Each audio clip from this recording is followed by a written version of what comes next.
I'm George Galloway, and I present كلمة on الميادين television. Here we are in London. I speak my words freely, either in Parliament, on television, here on the streets of London. كلمة means free word. That's what I speak. So كلمة is a two-way conversation. Check it out on الميادين television. Welcome to كلمة with me, George Galloway, on الميادين television, coming to you from London, but discussing truly global events. I'm joined, as always, by an audience of distinguished experts and one or two enthusiastic amateurs like me. So, it's official. Mr. Lavrov, widely, maybe even universally regarded as the senior diplomat in the world, is persona non grata in England. He is not allowed to visit Britain. In fact, all diplomatic relations between Britain and Russia are now in a state of deep freeze, suspended, and who knows what is to come. The Cold War just might get a little bit hot. The proximate cause for this is that Russia is accused of not quite killing 2 Russians in England. But we recently had another foreign visitor who's killed rather more of his own people and the people of rather more than his own country. And yet, for the Crown Prince of Saudi Arabia, the deepest, the most lush of red carpets was rolled out. No persona non grata for a man who has doubled the number of beheadings by the sword in his country in the last year. No persona non grata for a man who is the war leader in a war against the poorest country in the Arab world, Yemen, which has killed tens of thousands of people by arms, most of them sold to him by countries like Britain and the United States. You might be getting a whiff of hypocrisy here, I hope so, but placed in jeopardy literally hundreds of thousands of Yemenis who are dying from cholera and mass starvation. In 2018, in the Arab world, potentially the richest part of the entire globe. Not only that, no persona non grata for the war leader financing, arming, and providing unlimited media air cover for the alphabet soup of fanaticism still murdering in Syria. The alphabet soup of Al-Qaeda, ISIS,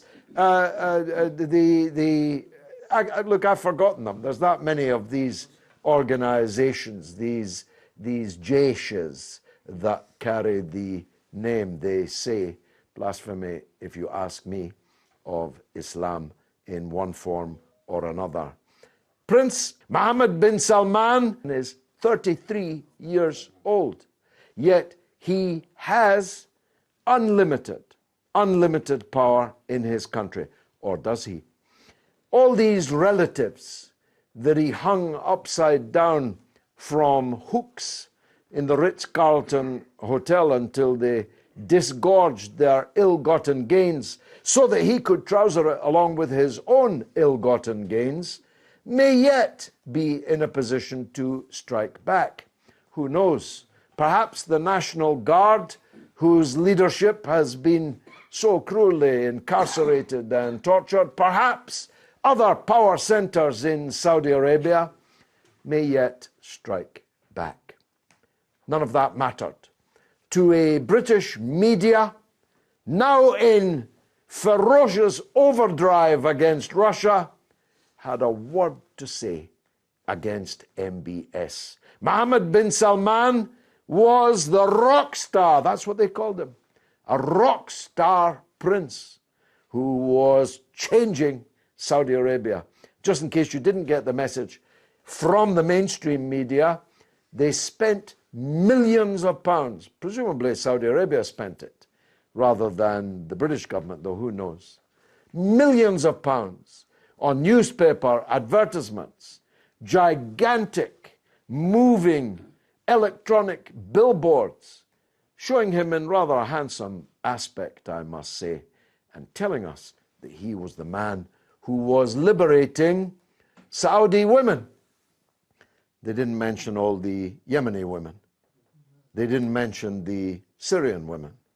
They didn't mention the Iraqi women. They didn't mention the Libyan women. They didn't mention any other women except those fortunate enough now to be driving their new cars, although I don't think it's even happened yet. I was on the BBC on the day of his arrival, linked up with, by satellite, a woman in Saudi Arabia who really did think MBS was a rock star. And her reason? She was that very afternoon about to take delivery of her Ford Mustang. Nice work if you can get it. I wouldn't mind a Ford Mustang myself. Now, has Saudi Arabia changed? Should we support this reformer? Or is it just lipstick on a, well, I better not say what I normally say, lipstick on a monster?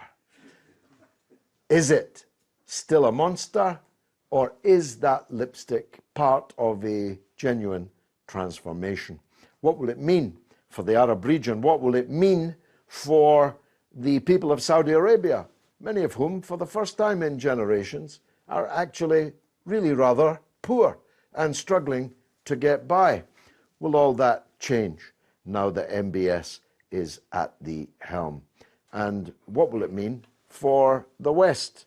Well, plenty of mullah, the West hopes, or they wouldn't be rolling out this red carpet. So Russia bad, Saudi Arabia good. Lavrov, Putin, we don't want even to see your faces.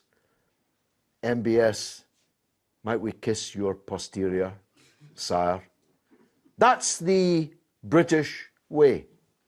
That is the reason why we're called perfidious Albion. Let me throw to this distinguished audience, I've probably said more than enough. Professor, what would you like to say? MBS, rock star, or the same old, same old?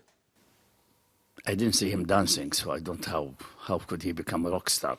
Anyway, this is obviously purely a propagandistic way of representing a man who came here to save himself, save Trump from the decline and the squeeze of the deep state in America by offering Britain a substantial amount of money over 10 years, 80 billion. For typhoons, yeah? For typhoons and other weapons, which are anyway worthless, because before that he had the Eurofighter of the past model. What's his name? I don't know. Anyway, that one in the Yamama deal, and they did not do anything good for them. The only thing they did is to killing more Yemenis, but not decide the war. Independent if it's a good war or a bad war, they cannot decide the war. It was decided by soldiers on the ground who will penetrate and take positions and control. This cannot be happening because the Saudi army is useless. Cannot do this job. Except in Bahrain, oppressing the people by the National Guard, but really fighting in the mountains specifically, they are incapable.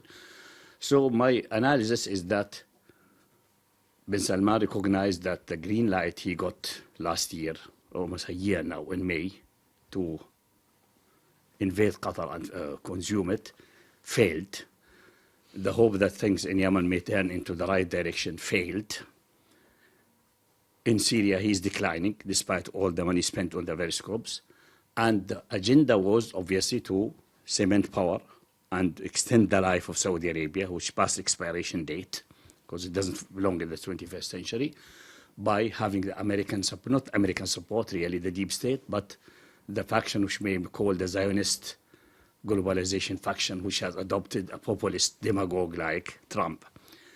Also, Theresa May is most likely, but not certainly, in that camp, and she needs support because obviously the failure of last election, where she did not succeed.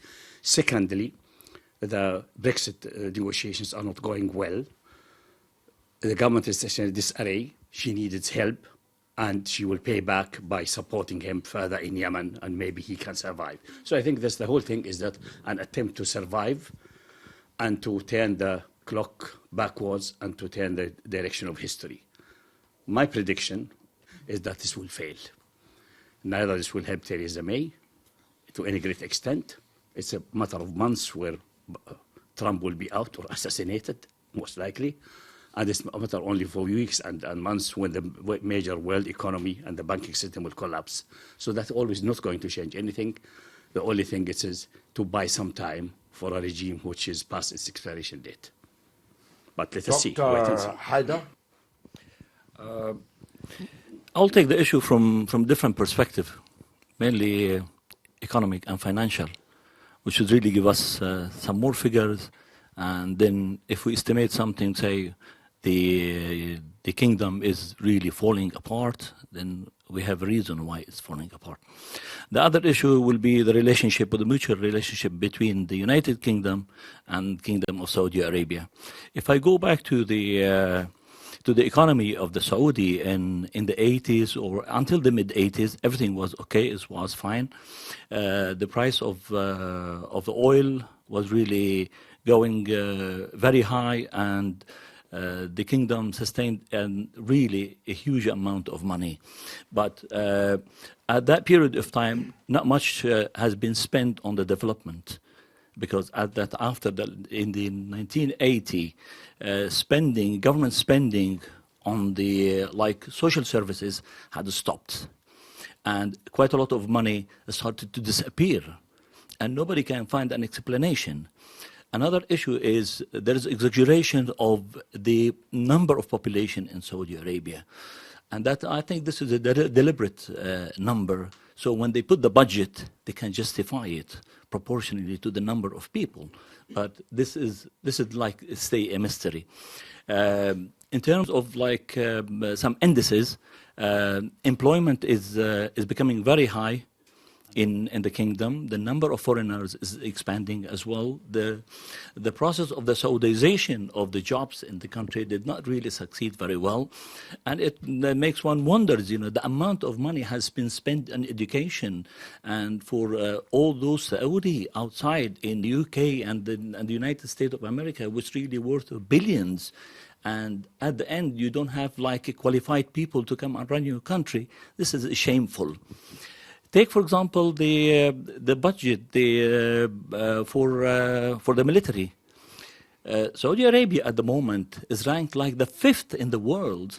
It is spending about $70 billion every year on a military equipment, or this is the military budget, which is really straightforward after the budget of the Russians. The Russians spend about 75.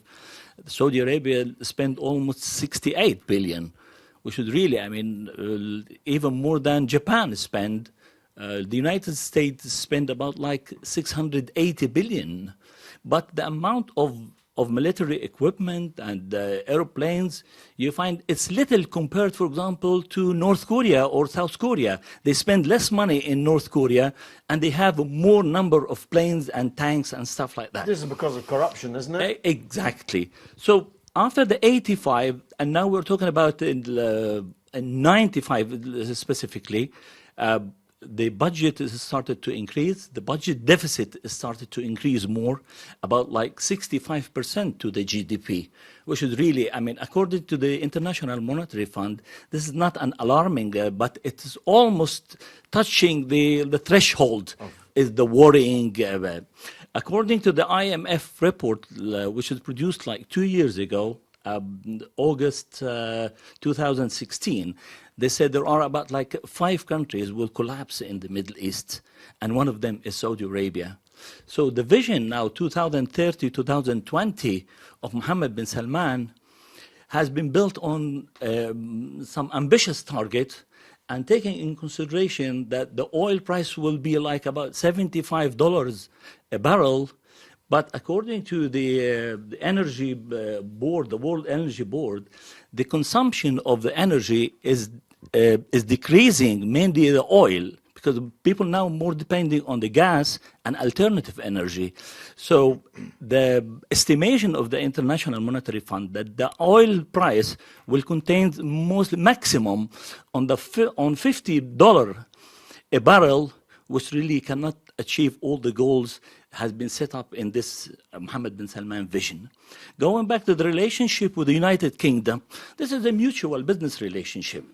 And when somebody put like $100 billion on the table, even there were some whispering that the Queen has been forced to accept him or to receive him in her palace because of the 100 billion. Because they think, well, the Foreign Office was employing a lot of people in this campaign.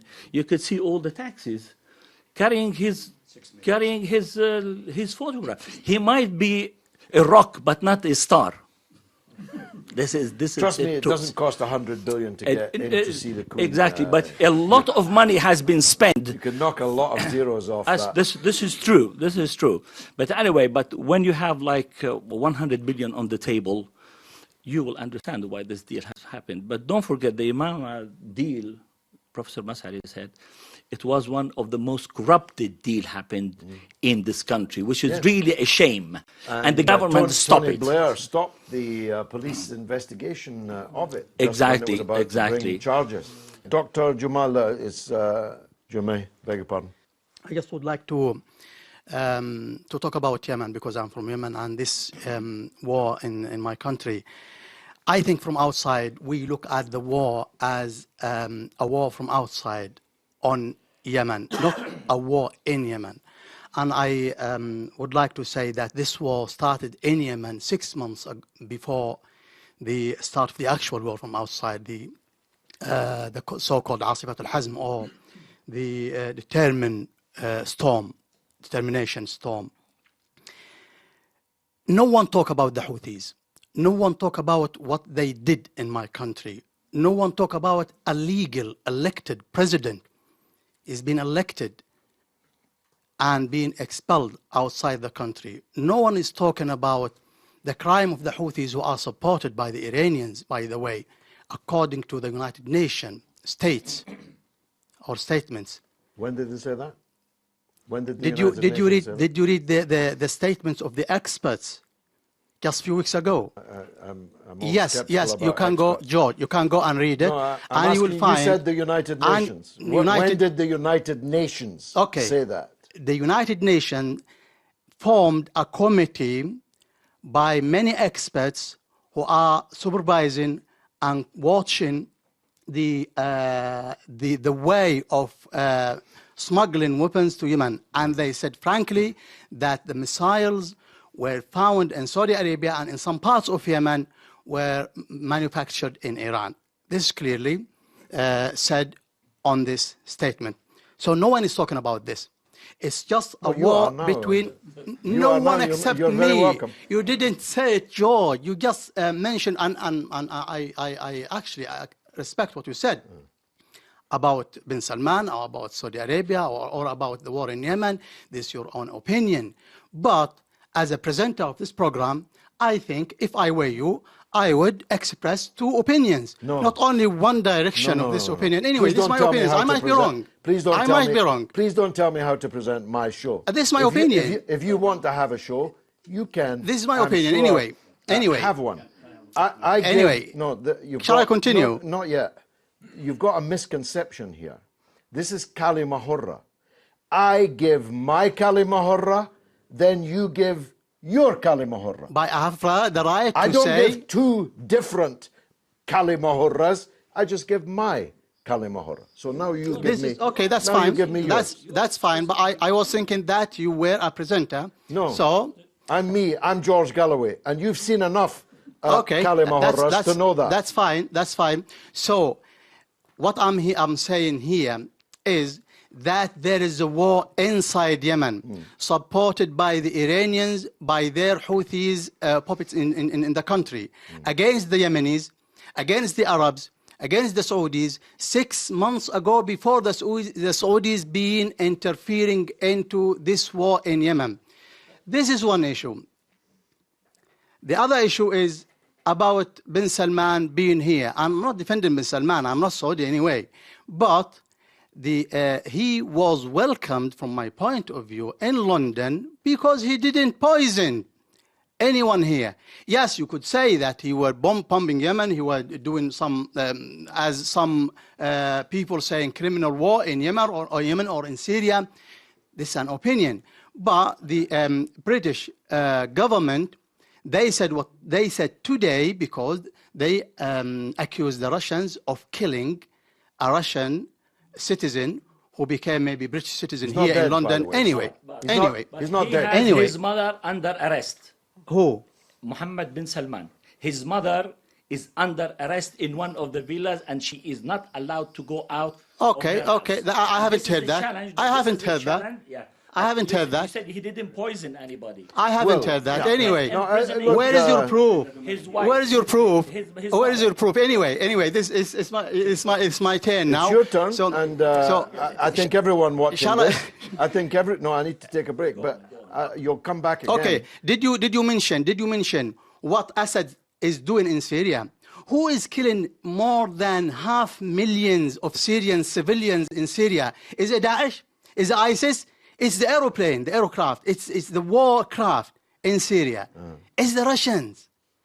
So you are now defending people who are committing war crimes in Syria and trying to say that there are some war crimes in Yemen, just like turn a blind, what you call it?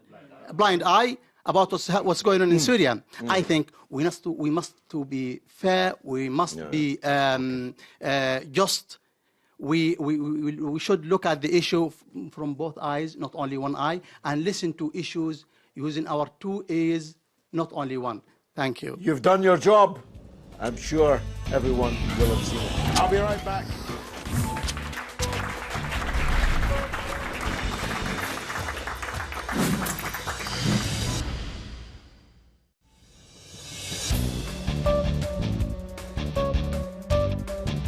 You're watching Kalima Horra with me, George Galloway, on Mayadeen television, talking about the contrast in the British government's welcome of the Crown Prince of Saudi Arabia, MBS, the so-called rock star prince, and the attitude to Mr. Lavrov, who, on the day of this recording, has just been banned entirely from England.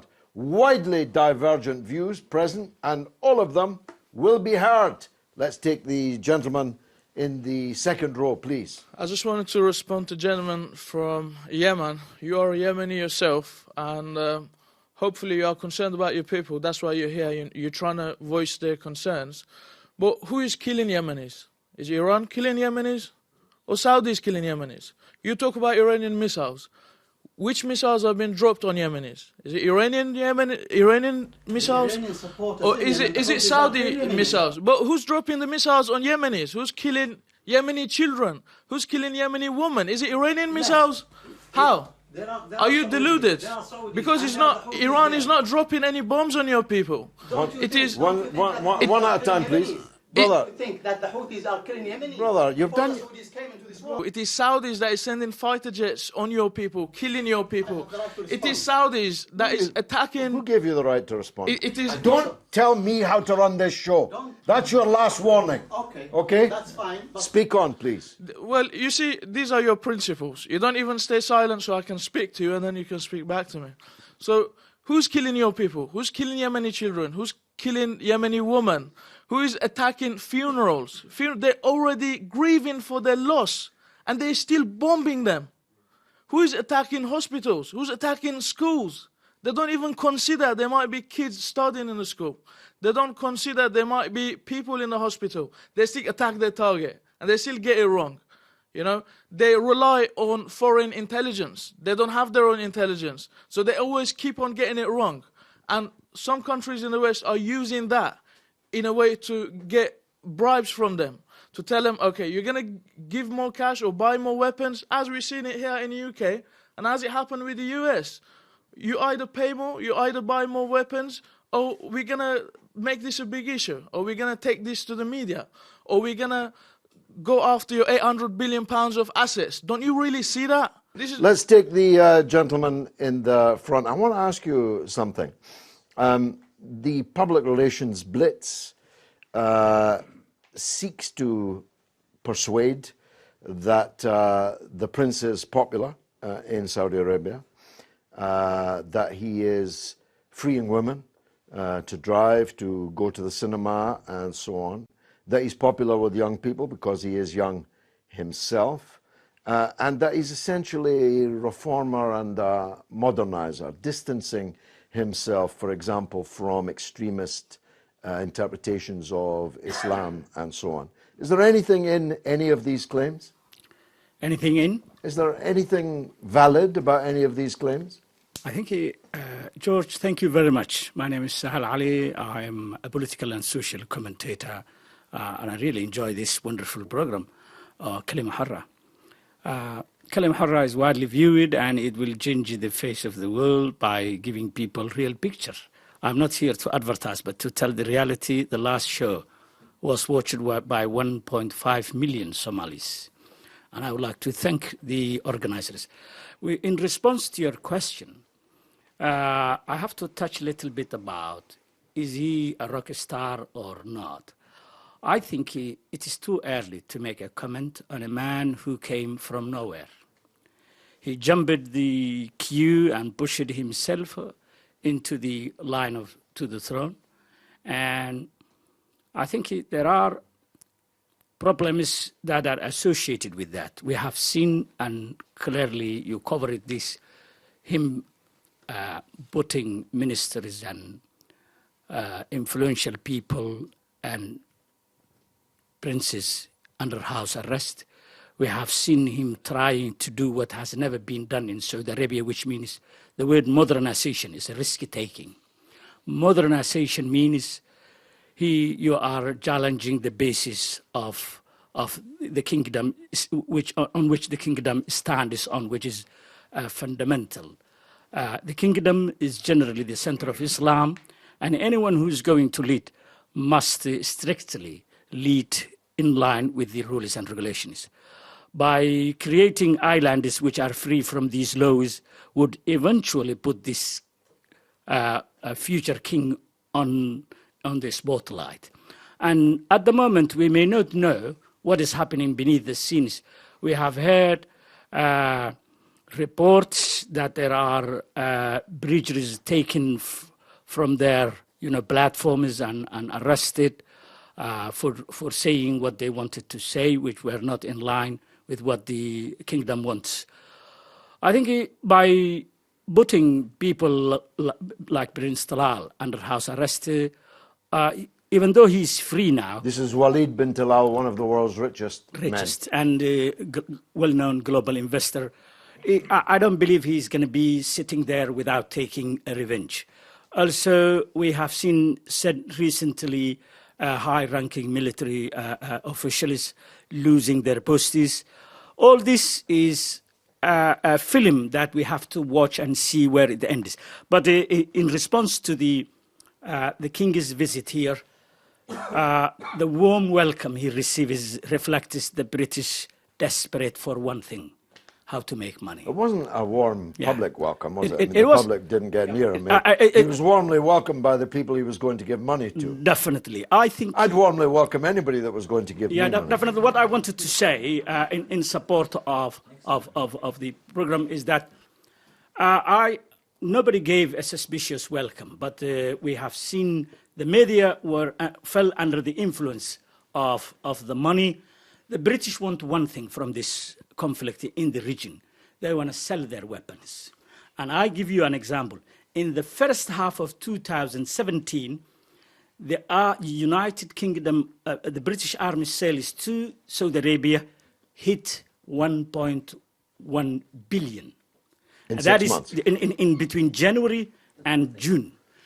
And I think the irony of that, one of the British-made cruise missiles was used to destroy a ceramic factory near Sana'a, owned by a man who came here in 1988 and studied and returned it and built that factory. It took for the man to build the factory for 20 years, and it deployed 350 people. And the remnants of the weapon show it British manufacturer.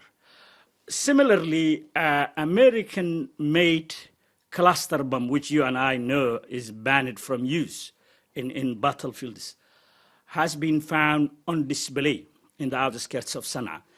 These people, whether we clamor for change or not, they will continue to sell their weapons because in the world we live today, morality has died. Money is above everything. So what is needed, and I like to help the gentleman, Yemen was nicknamed Arabia Felix, was a country that was known to be welcoming. People were very busy in agriculture. They were peaceful. Sadly, Saudi Arabia's intervention has turned Yemen into graveyard. I think it first started in air bombardment, followed by a blockade. Then we have seen deployment of ground troops. And when you watch closely what is happening, every day we see civilian targets hit, hospitals, schools, and even internally displaced camps were destroyed. So where are the people who used to value human rights? Where have they gone? They are silent because the petrodollars have silenced them. Yeah. The petrodollars have silenced them. Right. Thank you very much. Let's move on. Very powerful. No, someone who hasn't spoken yet, and then we'll come back. Yes, sir, please. Thank you. I'd like to say what is shameful and disgraceful is that thousands of people are dying of starvation. There's a famine just a few hundred miles from one of the richest capital cities in the world. And the reason there's a famine is because last year the Saudis deliberately targeted that small section of Yemen that is arable land. We all know Yemen is mountain, desert, but 25% is arable. They deliberately targeted that land to ensure there would be famine this season. Now, what kind of callous and calculating regime could do that? And why is there no condemnation? And why are the human rights people not in uproar about it? It's quite risky, isn't it? Because, a decent proportion of the Saudi population is itself of Yemeni origin. And obviously there are Yemenis who support the Saudi perspective on this, but they're taking a risk that the Yemeni origin Saudi citizens themselves are unmoved by mass starvation, mass cholera, mass casualties.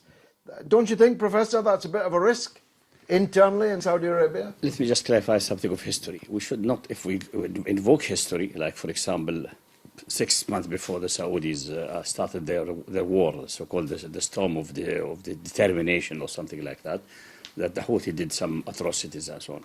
Let me go 6 years back, or like 16 years back. The Houthis is a small tribe, part of Hamdan, who have very humble demands from the central government in Yemen, which is quite corrupt and headed by a man who regards himself as the best fox in the world, and he ended like foxes, shot down. Anyway, they wanted roads, hospitals, and so on, like many other Yemeni tribes.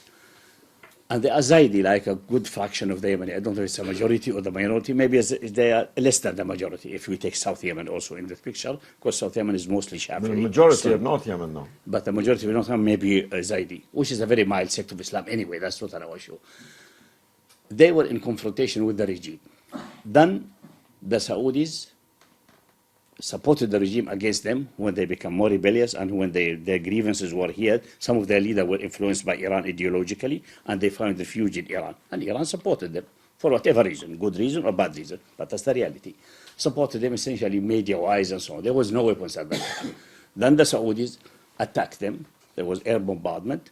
And amazingly, the Saudi armies were defeated and the Houthi entered in Saudi Arabia, like they're doing now. Then there was a settlement. And then Saudi Arabia financed the Houthis to attack the Muslim Brotherhood, which is in some kind of coalition with the party of Ali Abdullah Saleh Affash. And that party is more, intellectually, mostly, Ali Abdullah is more a Ba'athi. But he's a fox. He's nothing. He's just a man who's lining his own pockets. He has no really devoted ideology in that sense, or any deep-seated ideology, most likely. God knows, he is dead. He is facing his Lord. to exterminate and finish the Muslim Brotherhood as a part of Abdullah's campaign to finish the Muslim Brotherhood. Why he's finishing them? Maybe I'll get an opportunity to mention that. Actually, he took their bay'ah, their oath of allegiance, about 30 years ago to be the king of Saudi Arabia in the future.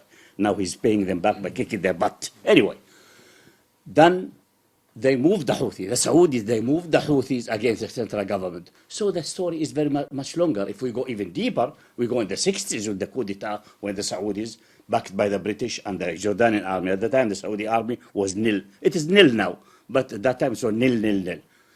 Only the Jordanian army saved the day, but ultimately Saudi Arabia was defeated in the sense, Abdel Nasser was defeated, but Saudi Arabia was defeated, and the Yemeni Republic established itself against the wish and grievance of the Saudi royal family, and they never accepted that, and they wanted to topple it. So the issues are very old. We should not go into history.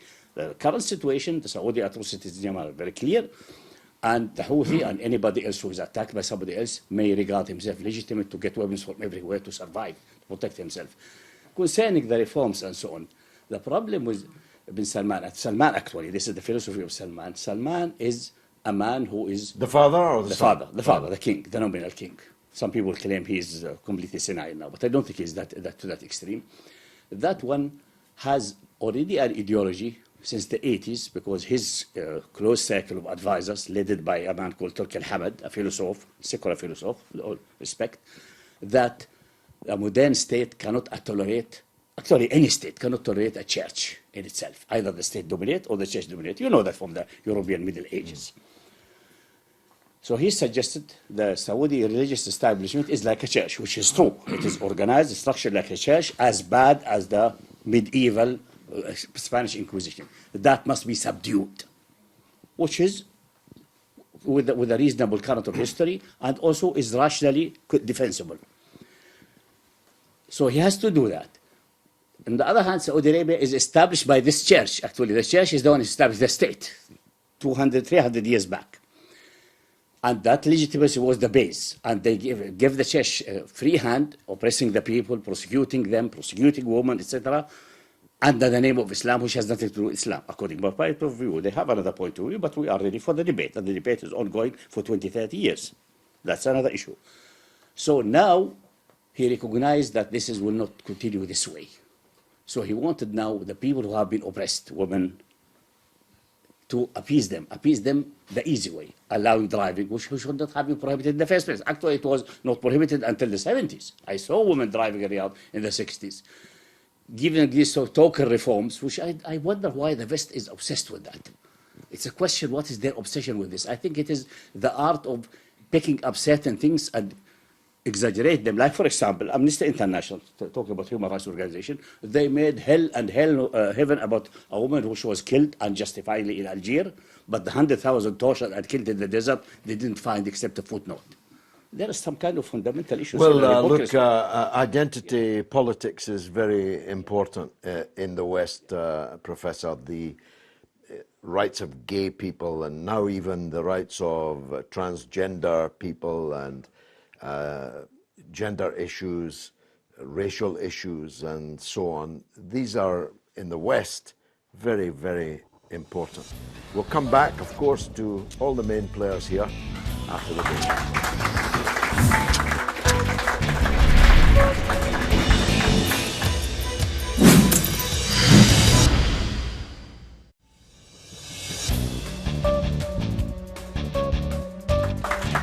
You're watching Kalima with me, George Galloway, discussing MBS, the rock star prince, who's recently been in London, which is not something you'll be able to say about Mr. Lavrov. Let's take the gentleman in the middle there. Go ahead. Thank you very much, George. My name is Duala Yusuf, and I'm from Somalia. Let me say one thing to the audience and to the public and to the Muslim world. I think blaming each other as a Muslims, I feel shame. Whether we talk about the princess or whether we talk in Yemen or anything, we see the Muslims are dying everywhere in many parts around the world. And I always blame to the Muslims because they don't respect each other. You don't see, the Western children are dying in their country. You don't see Americans are dying their children in the streets of anywhere. What I would say tonight is why the Muslims are blaming and killing each other, either in Yemen and Saudi Arabia, either in Somalia, either in Pakistan, either in Iran. What's wrong with the Muslims? They're always against each other, shouting each other. I don't know what's wrong with the Muslims. This is, whether they become Al-Qaeda, whether they become ISIS, whether they're bombing each other. What you see, the flesh and the blood of the Muslims are everywhere. So my question is, what is wrong with the Muslims? That's the only message I want to say. In the United States, the children in the schools are being slaughtered in large numbers by their own people. So I'm not sure we can blame Islam for that. Let's take a look, before I bring you in, at what the British public out on the street thought of these matters.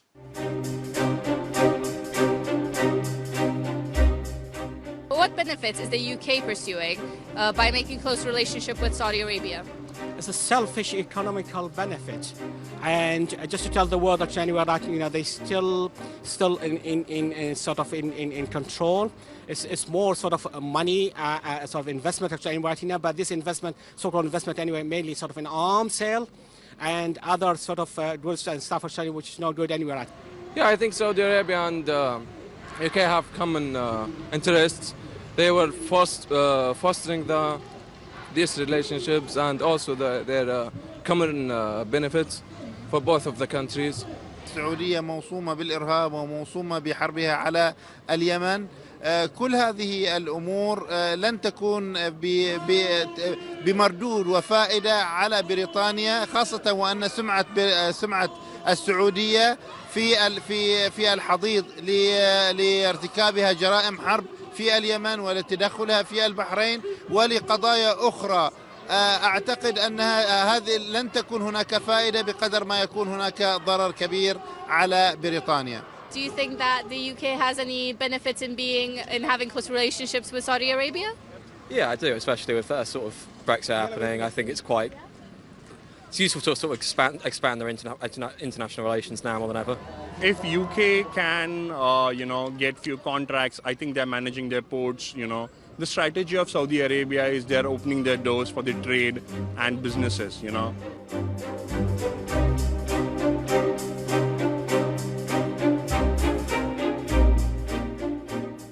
Do you know about the UK selling billions of pounds worth of armament to Saudi Arabia? Yeah, which not really great, but I don't think we're the only country that's sort of doing it either. Yeah. If Saudi wants weapons and UK is selling it, it's okay, the funds are going to come in, they're going to get into the government and it's going to get into good spending, so healthcare and education, so which is a good thing. I don't mind. It's up to them how they use it, but there is no difficulty in selling it, right? The question is how much outcome or income we will get from these sales. It should be how it will lead to the respect of the human rights, it will lead to the stability and so on. And up to now it shows that this selling of arms is leading to more intention, it's leading to more killing, it is leading to more violation of human rights in general, and at the same time it will create more conflicts.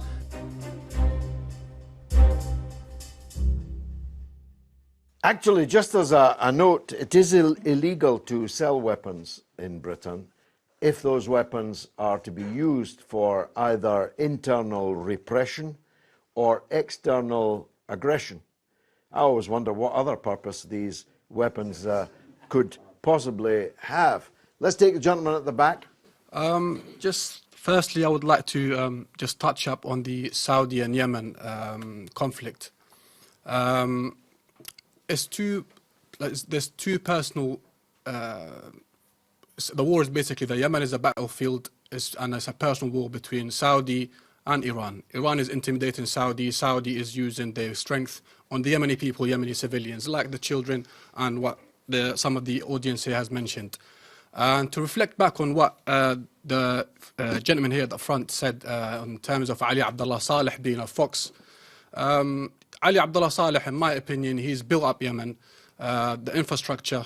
He's made Yemen something out of nothing. Just before he came to power, Yemen was had absolutely nothing in terms of economy, in terms of education, healthcare, and so on. Ali Did Abdullah it have much when he left? Did he have what? That's the point I'm I mean, making. he was there 33 years. That's the point I'm making. As soon as Ali Abdullah Saleh has stepped down from power, all these conflicts happen. Parties started to get involved. How was Yemen doing when he stepped down? As far as I could see, not that great. Well, it's because he had the mind and the brain power to control all these parties, those political parties, and Daesh and Ikhwan and the Muslim Brotherhood. By the way. But just to call him a fox is just, I think, is a bit over the top. I don't know. Fox in English is a description of. He called himself. I'll the never forget his courage in voting no to the invasion of Iraq. Yeah. So I salute his memory for that. Yeah. Go on, finish your point. Just last point. As I said, he even said it himself before he died. Allah yarhamah. Before he died, he said, "I'm the head. I'm the dancer and the heads of snakes."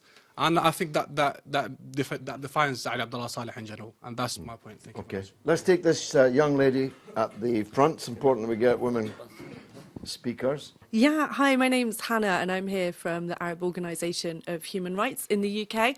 And I think that the recent visit has shown just how the British establishment, particularly Theresa May, is prepared to put profit in front of people's lives. This has been very, very stark, considering that there is mass opposition to the continued sales of arms to the Saudi regime on the accounts of the war crimes that are being committed in Yemen, as we have heard. The specific targeting of civilians and bombardment of vital infrastructure and not allowing aid to come through, all of these things do amount to war crimes, and I think we are complicit in them.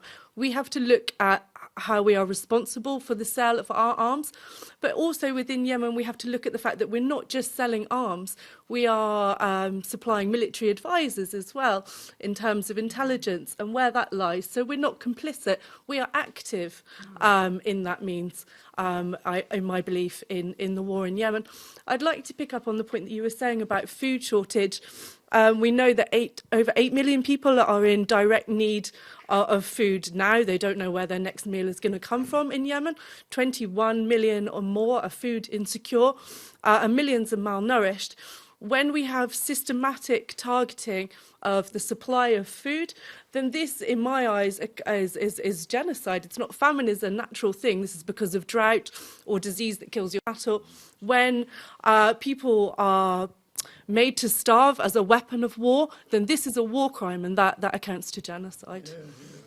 The gentleman behind, and then the gentleman there in the middle. Thank you, George. James Thring, Ministry of Peace. I wanted to clear the air about how this began. If you remember, General Wesley Clark said last year that he'd been told several years ago that 6 or 7 Muslim countries were going to be militarily occupied by the United States, and Yemen was one of them. Now, the others, like Iraq and Libya and Syria, are already under a different kind of attack, but it's the same bundle of people running the United States who have this plan to roll back the Muslim world if it's a threat to their protege in the Middle East, i.e. the occupiers of Palestine.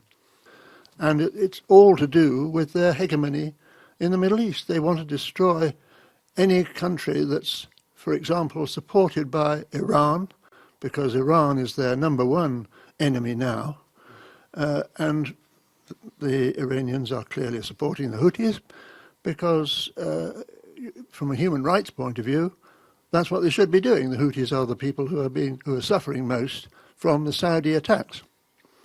I think everybody's suffering from the Saudi attacks. The gentleman there. Yes, thank you, George. My name's Fra Hughes. I'm from Belfast. I'm not an expert, but part of the history that I would be aware of is that Britain actually created the House of Saud and created Saudi Arabia in the Middle East.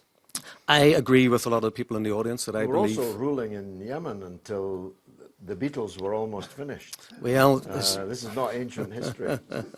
No, it's the 1960s. It's not that long ago, you know. With Saudi Arabia, to me, it just seems to be a regional power play. Saudi Arabia sees itself as a big player on the international stage. They've been very, very, very close to Britain ever since they were first brought into being. I understand they've come over here. I take it as political coverage for Mohammed bin Salman in order to cover some of the crimes that he's doing. So the regional power play is on behalf of the West, I believe, and on behalf of Israel. Nobody's really touched on that, but you know, the demonisation of Iran, Syria, Lebanon, I know this has been mentioned before, but the very fact that the president of Lebanon was taken back to Saudi Arabia and put under house arrest and then let go, and there's been threats from Saudi Arabia towards Lebanon. So you have Lebanon, Syria and Iran as an axis of evil according to the West, Britain and NATO. And, you know, I think Saudi Arabia is there in a proxy war with Iran on behalf of the West and Israel. And finally, somebody mentioned about why Muslim brothers are killing other Muslim brothers. I mean, I believe that the Ummah, if that's a correct phrase, is being devastated, not because it suits the people of the Ummah itself. It's because it suits the people in Western Israel to divide and conquer the Muslims. And there's even talk now of balkanisation, not just of Syria, but of Yemen, because there's calls, along with what happened in Sudan, to balkanise and separate Yemen into two separate countries. Okay. Sir. Thank you. I agree with all or most of what it said here. What I'm saying is, when a military coup happens in a country, most of the world stand against it. The last one, most of the world, George. Anyway, when the last one happened in Turkey, let's say most of the world stand against it. When a clear, frank military... That's really not true. Okay, anyway, when a military coup... Two bad examples. When a military coup happened in my country, in Yemen, most of the world are supporting the military coup. We all know, no one argue against this fact. The coup against Hadi?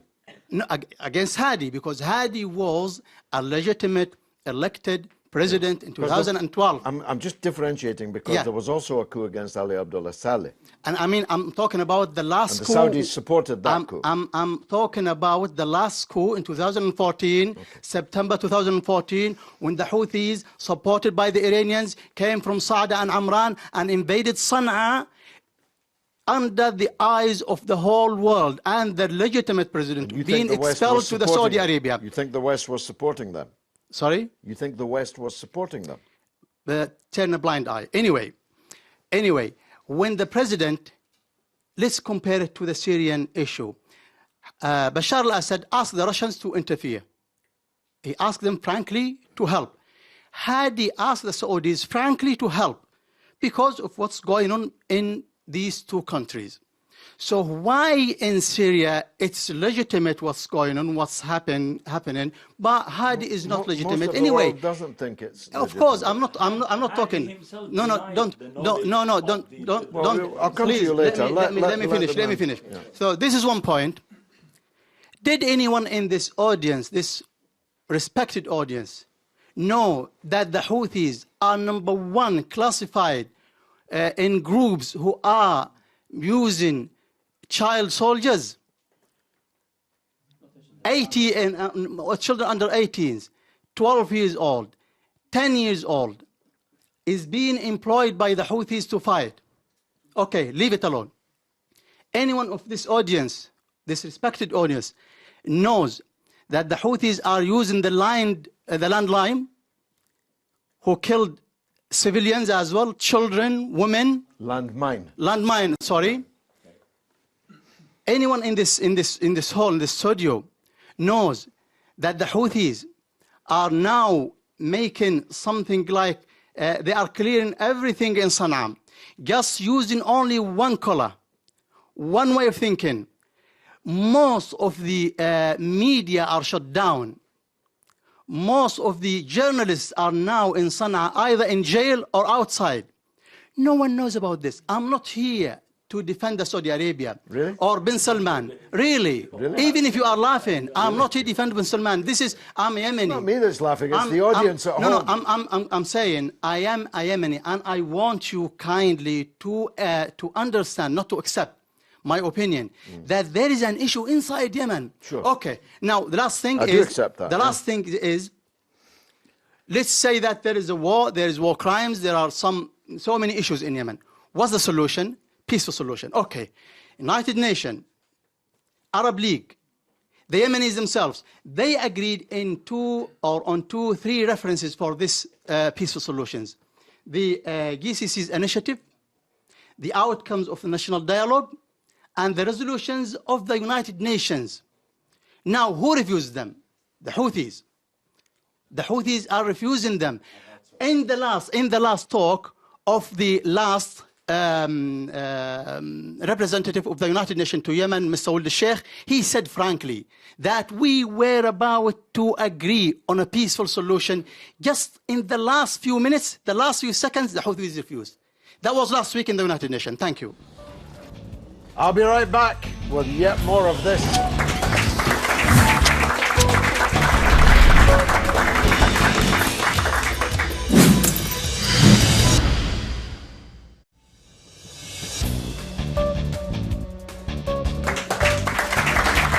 You're watching كلمة حرة. It's the final segment, so I need to get through as many speakers as possible. But last, from the Vox Pop, the voice of the people in London.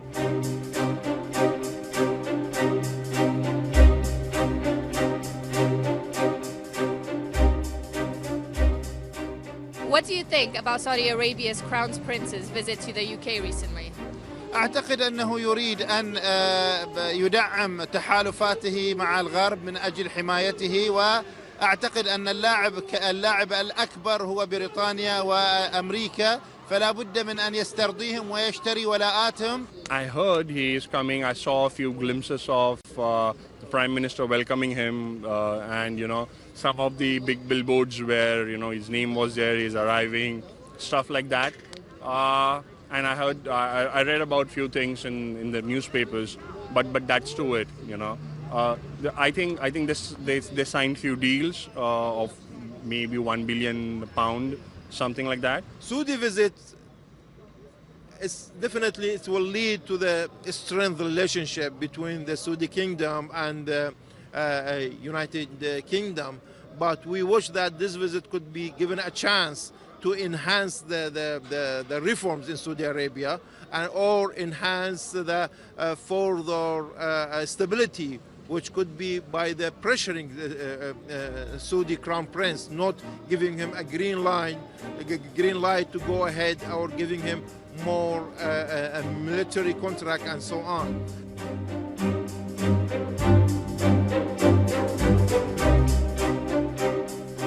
Do you think that the UK is is helping with the war in Yemen by providing the Saudis with armament? Oh, something like that. I have no clue. These are the connecting dots. I don't know. I have no idea. وهذا الذي يسبب الضرر على بريطانيا، لأنها تدعم الإرهاب ومن يوصم بالإرهاب كالسعودية، وأيضا هناك عملية قتل كبير لليمنيين، وهذا سوف تكون له تداعيات كبيرة في المستقبل.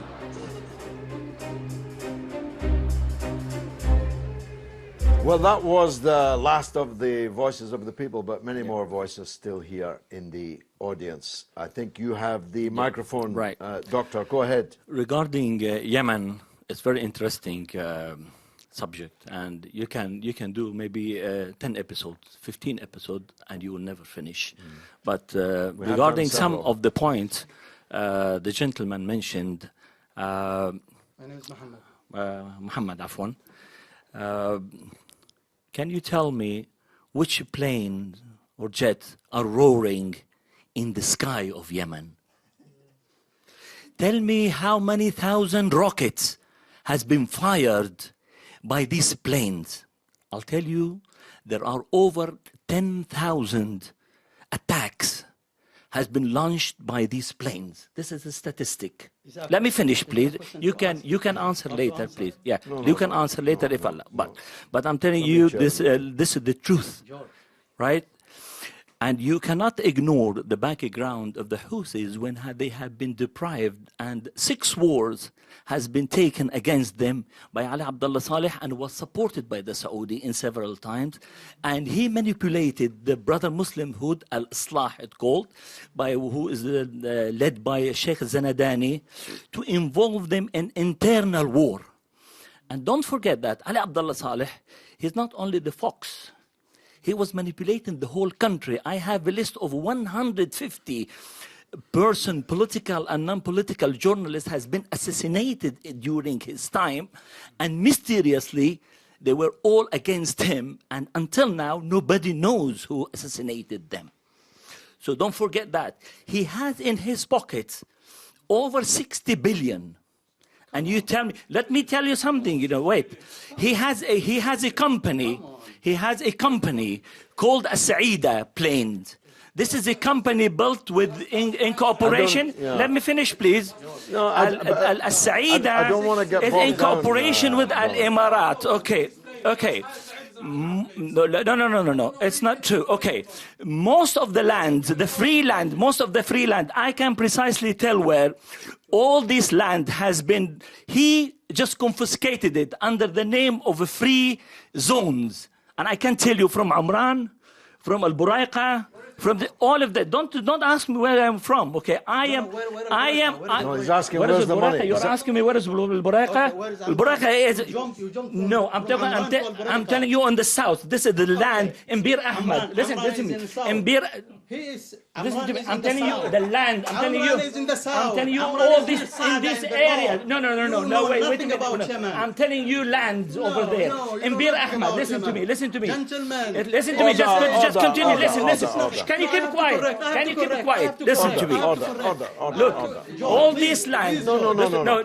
Let me say something. I'm telling you several areas. I'm naming several areas for you. I'm telling you in Bir Ahmad, in Buraiqa, in Adan, everywhere. All of these. I don't want to. You are exactly. Okay. All right. I don't want this discussion only to be about Yemen. Okay. I certainly don't want it to be about companies and pieces of land and so on that will not be understood or known by the audience. Let's take the gentleman in the middle row. Thank you. My name is Nada Amle. I'm pretty sure that some of you agree about a UK government has the right to defend herself. In terms of, we are approaching a Brexit, and everyone is questioning UK government, why they're supporting or selling arms to Saudi Arabia. But the question I'm trying to ask you, if you can please allow me to ask it, about why does UK still continue supporting or supply Saudi regime? I think is about money, isn't it? Of course. Yes, okay, that leads me to my second question. Britain's not the only country that does that, of course. Of course, indeed, yeah, but we're just because we are in UK and we try to understand internally. Yeah. My second question is, UK is leaving Europe and UK looking for strategic partnership. And in order to have this as alliance, you need to be with Saudi Arabia or with the most richest country in the world. So as a government perspective, I'm pretty sure it's not about population or public, I would say they have right to think about their countries, their people, to contribute positively in this country. So I read an article in Guardian says criticizing UK or criticizing Saudi Arabia is not helpful for UK. So because you've been, I think, in Parliament, and I think you have 3,000 years of wisdom, while I'm present just 2 years maybe, or as you said, an enthusiastic Amuta. So please, can you just let me know I'm not as old as I look, by the way. Okay. Look, Britain has legitimate interests in trading with all countries. I don't object to leaders of Saudi Arabia or Russia or North Korea coming to Britain. I think that talking is better than fighting. And it's inevitable that a country as rich as Saudi Arabia, with the history that was referred to, effectively created by British imperialism, it's inevitable that there will be a relationship. I myself have visited Saudi Arabia many times. I've met 2, if not 3 kings of Saudi Arabia. So I don't hate them. I certainly don't hate their people. My followers, I have 500,000 followers on Facebook. The second biggest group of them are from Saudi Arabia. So quite a lot of people in Saudi Arabia quite like me. But the reality is that a dreadful war is being fought. There's mass carnage, death and destruction being created. Not just, as the young lady said, by weapons that we are selling. That's bad enough. But in fact, we have military officers in the command and control cells, as do the United States and others, who are actually targeting. And we know some of the targets: funerals, weddings, ceramic factories, and so on. So there's like literally blood on our hands in Yemen, not just blood on our hands because we're selling the weapons. I need to take this gentleman and then finally you, Professor. Sir. We have a bitter conflict there, deaths and destruction, diseases. People of Yemen are suffering beyond belief. This war should come to an end. It is time for the world to bring this war to an end for 3 reasons. Saudi Arabia itself is losing £200 million every single day. It's unaffordable.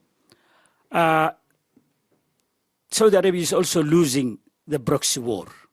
Sana'a, Baghdad, Damascus, Beirut, and Doha are all residing in the Iranian camp. With all this money and the hard work, they have lost. What needs to be done is, in the interest of humanity, the blockade needs to be lifted and a ceasefire to be agreed. I'm a bit sad about people talking about small things. What needs to be done? The war in Yemen started, the sweeping Arab Spring had brought down Ali Abdullah. His deputy came into power. Ali Abdullah behind the scenes, he was a very powerful man who united Yemen and built institutions and did a very good thing. You must know that the ostensible purpose of the Saudi intervention was to take control of Yemen. I must tell you the truth. Saudis are behind the scenes settling an account with Yemen because Yemen has a long-standing claim of territories missing, which Ali Abdullah fought very hard to get these territories back from the kingdom. So they were settling an account with them, and he paid the price. I think what needs to be done, the blockade needs to be lifted. These human beings who are suffering on the ground, as the human rights mention it, activists mention it, needs to be helped. If the Saudi Arabia do not get its feet out of Yemen, it would lead to its collapse. Thank you very much. Thank you. Professor Al-Masri, I must say I share that analysis very much. If you must contradict it, do. But I would prefer if you ended the show by talking about Saudi Arabia in general, because we've had a lot of talk about Yemen. So unless you must add something, kindly give us, just to close the show, the big picture. No, I prefer to close with something from Britain. Okay. Check the Hansards of 1922 when Churchill said, I am amazed that some members of this respectable house are upset that we are gassing savages, he meaning the gassing of the Kurds in Iraq. So for the sister who thinks on high morality, forget about that. Politics, British politics, since several centuries does not work this way. Secondly, I heeded that you can read by yourself, still in the Hansards. In the 80s, there was a discussion in the public broadcasting system at PBS. I was in America.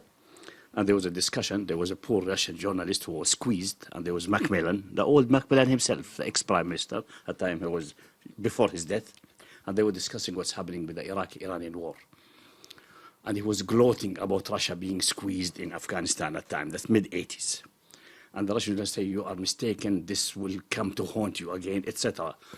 But what is interesting, what Macmillan said, yes, the war in Iraq is troublesome, etc., and there are many bloodshed, but there is something significant there that we should not neglect. We give them weapons to destroy themselves, but they cannot rebuild again. We were going to rebuild and we make money. I concluded that. I have nothing more. Well, I'm grateful to you, to all of you. It's been a heated discussion, but I hope there was some light as well as heat, even though these issues are deep and, of course, divisive, and people have strong feelings about them on either side. That's why this show is called Kalima Hurra, because we, within the exigencies of squeezing quite a large audience into now a much shorter show, I hope that we have done that. You have all been speaking about the Arab end of this. So let me finish as a British public personality, conclude by talking about Britain. I believe that it is deeply demeaning, it is utterly undignified that a country like Britain should be running after to kiss the posterior of any man just because he's rich. And when the kissing of the posterior is really about getting the man that we are kissing to give us money in exchange for weapons that will then kill small children and hungry people and set the poorest country in the entire Arab world further aflame and ablaze.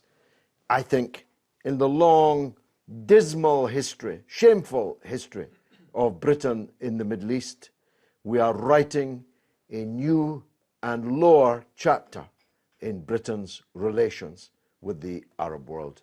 I've been George Galloway. You've been a great audience. This has been Kalima Hurra.